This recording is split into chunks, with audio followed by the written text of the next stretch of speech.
Ayan, pinapalambot pa natin yung ating adobo. So, lutuin naman natin ang ano natin today.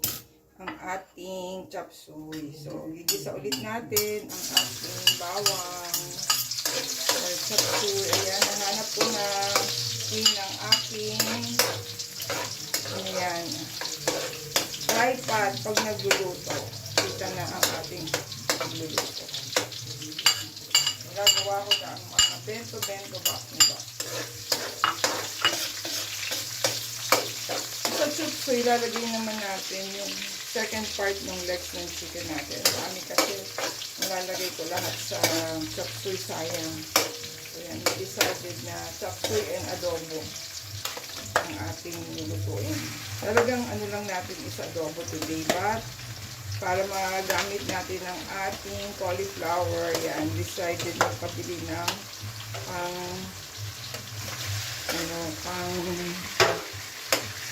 chop suey. Gusto natin ang ating chicken for our chop suey.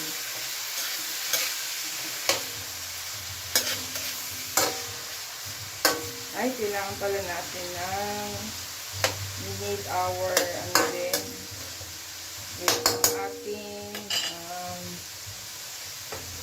meatball.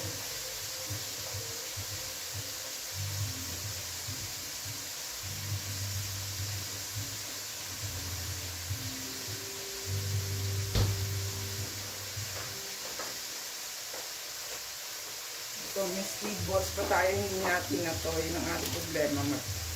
Ano pa siya, hard pa siya as ice. Anyway, lagay din natin yan sa ating. Ito ipa naman natin yung chicken.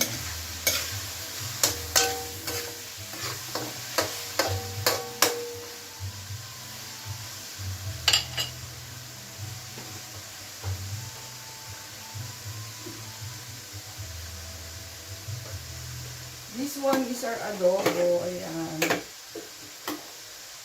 Dami natin niluto kat. Ayan. Using our adobo sauce from Marta Pina.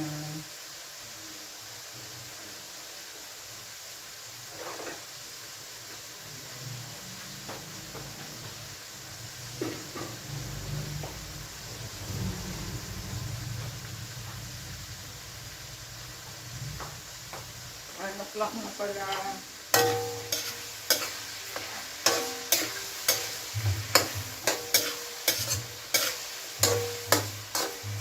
Lagyan din natin ng konting konting sabaw ang ating chicken para maluto siya. We put patis pala. So, lalagyan din natin siya ng patis.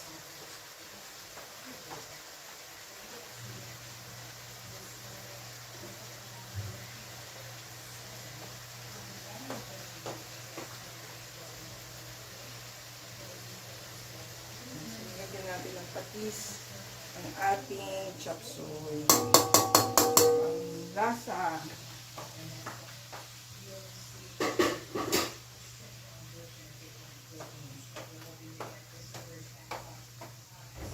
Diyan din natin ang sabaw ang ating chop suey. Ito, konti lang yung sabaw natin para yan, masyadong madami.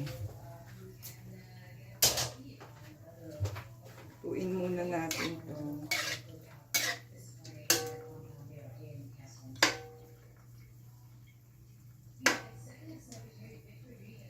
Yan, so, ang ano natin for chop suey is our repolyo, our Baguio beans, our carrots, and our cauliflower. Ayan, yung dahilan kung ba tayo nakabili tayo nung Sunday sa palengke ng Divisoria. Ayan, tsaka, ano ba yun? Broccoli. Ayan, bukas natin lulutuin yung broccoli.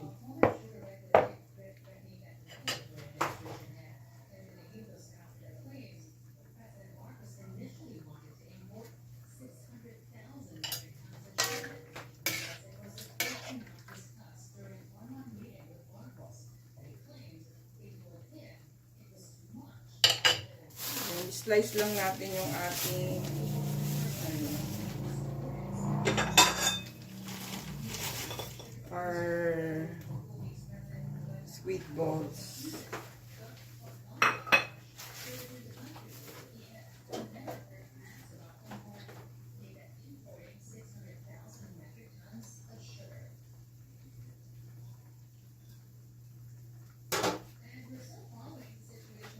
Sobrang tigas pa, hindi natin ma-slice. Ito muna natin.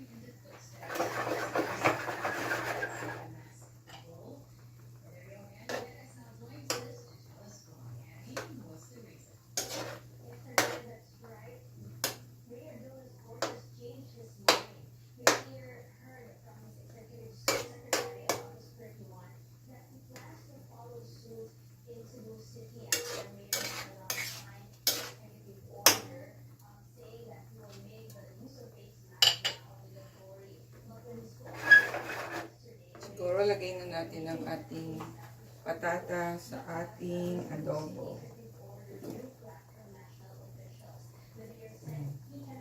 Lagay na natin yung patata sa ating adobo.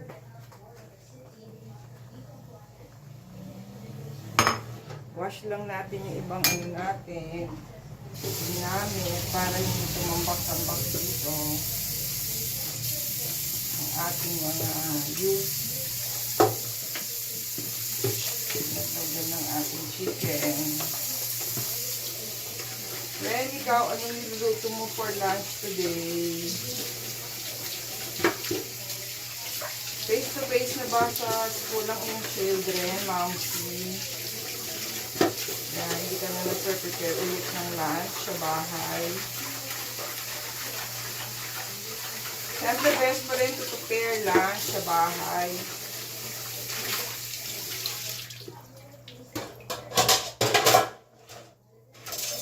Over sa mga lutong ulam, best pa rin to prepare.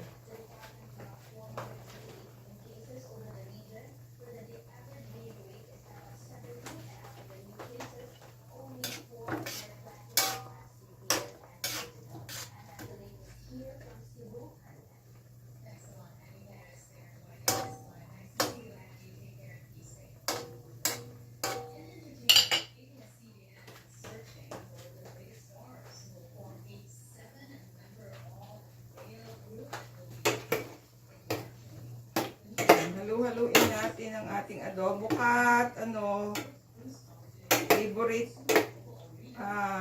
ni Kat yung adobo eh. Tignan natin kung gano'n ang labas nito.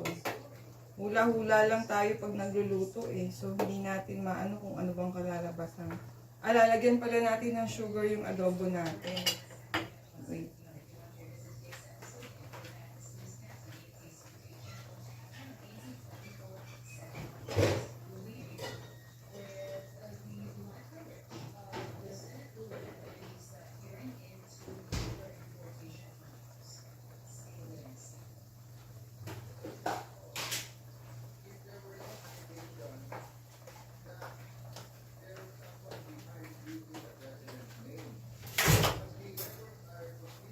So, lagyan natin ng brown sugar. Ang brown sugar yata pareho pa yung price. So, lagyan natin yung adobo natin ng brown sugar.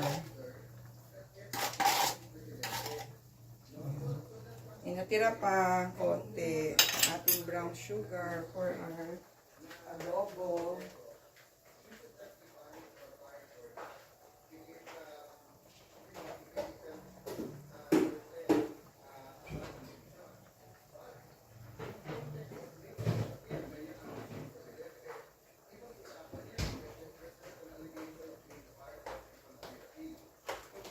Kahit tumaas yung sugar natin, baka sa grapes, saka dun sa strawberry. Pero maasim naman yung strawberry, diba? Ayan, pinapalambot naman natin yung patatas natin.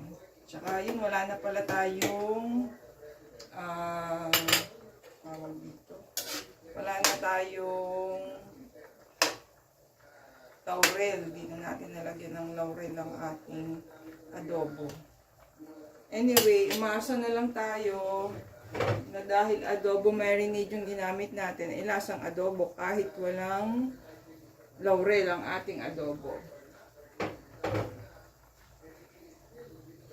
Tapos ito, lagyan din natin yung adobo natin ng ground pepper. Ground pepper yan.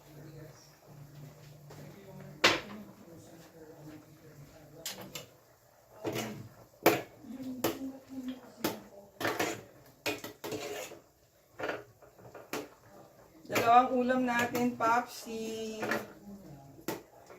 Adobo, tsaka so lagay na natin yung ating Baguio beans.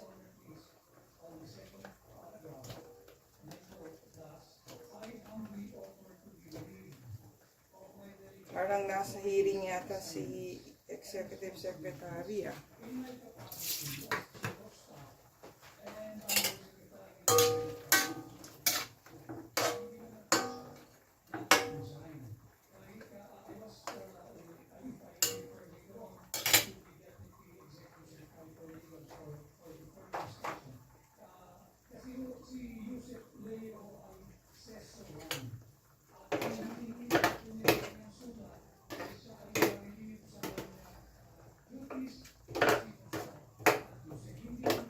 Sana magustuhan ni Popsi ang ating mga ulam. Chop suey and adobo chicken legs. Ayan.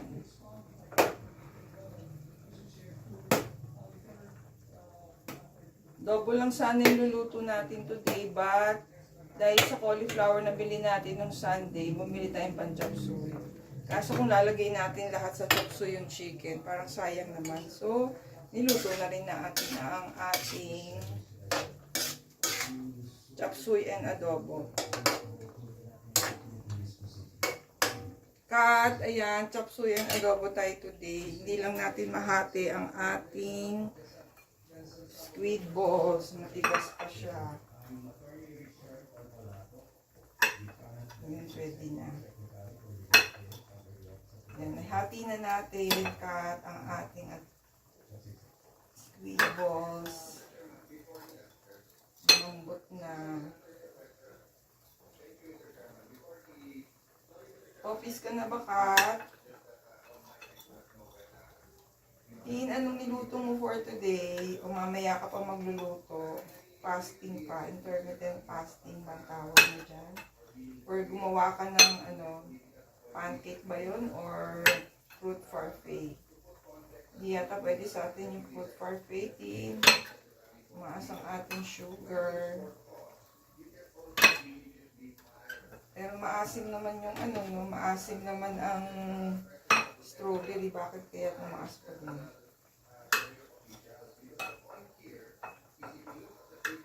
Nag-slice po tayo ng ating squid balls. Niluluto pa rin natin ang ating chop suey.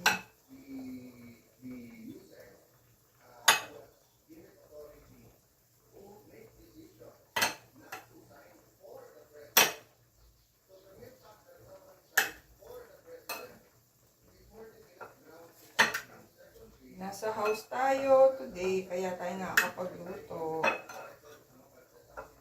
Si Popsi nasa office, Mancom day today.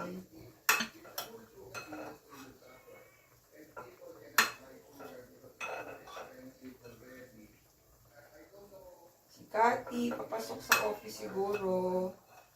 Si Kuya Daniel, work from home pa rin.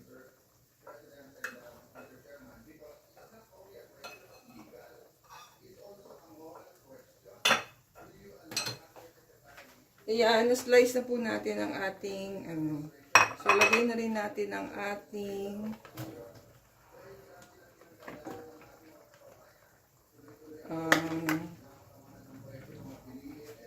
carrots. Ayan.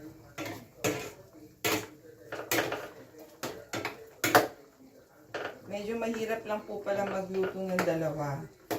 Parang yung attention mo nahati. Anyway, ayan na ang ating.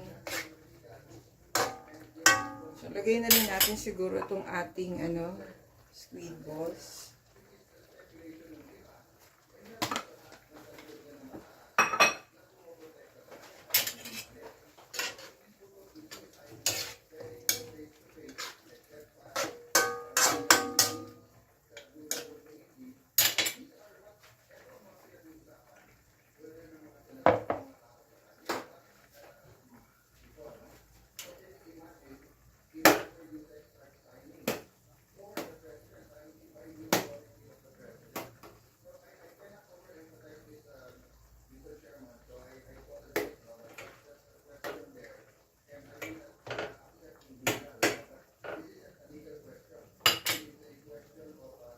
chop suey and adobo for today. Sana magustuhan ni Papsi ang ating chop suey and our adobo. So, susunod na natin ilagay ang ating cauliflower. Dahilan kung bakit tayo nagluto ng chop suey.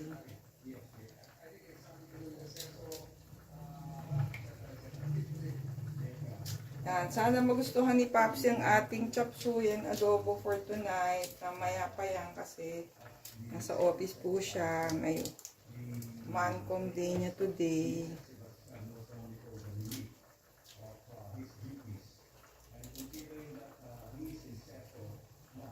Siguro mahal din po itong ano natin, our cauliflower. Kasi wala, nung isang araw, wala dito sa Bulacan. Di tayo nakabili.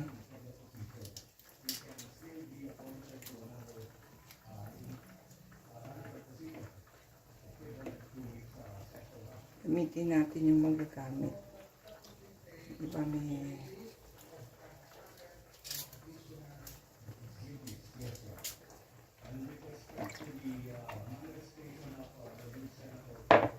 So yan, lulutuin muna natin yung nandito. Our cauliflower, chicken, bagu beans, our sayote, wala tayong sayote pala. Our squid balls. And last natin ilalagay ang ating repolyo. So, yan, malapit na rin siguro maluto our adobo. Marami pa siyang sabaw. Sana nag-enjoy kayo sa ating cooking today. Stay safe, everyone. God bless you all. Thank you for watching. See you on our next video.